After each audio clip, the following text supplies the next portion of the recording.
सिलसिला चल रहा है और रियासती हुकूमत में भी बहुत सारी चीजें हो रही हैं, लेकिन बरसा बरस से 50 साल से जायद अरसा गुजर चुका।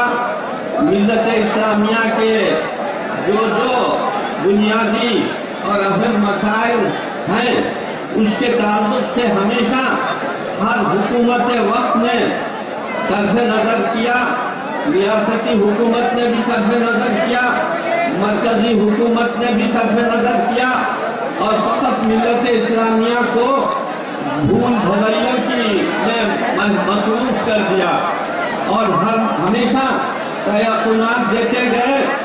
दस्तूर हिंद ने करना है। हमने आसाम में देखा कि आसाम में बोडोलैंड के इलाके में मुसलमानों को तहस किया गया, 5 लाख के करीब मुसलमानों के घर जला दिए गए, उनको बेघर कर दिया गया। आज वो एक साए के लिए, एक सहारे के लिए बेचैन है और वहाँ भी कांग्रेस की हुकूमत है। और आंध्र प्रदेश में हम देख रहे हैं कि शाहनाग जैसे मुकाम पर उन्होंने मंदिर बनाने की साजिश की और सारी दी हुकूमत की और पुलिस की रही।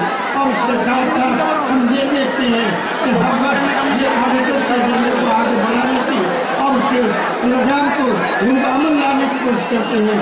और यही वजह है कि बुनियाद पर जिसके अंदर तमाम उलमा और मुशाहिरीन शामिल है। इस जगह जिब्र रही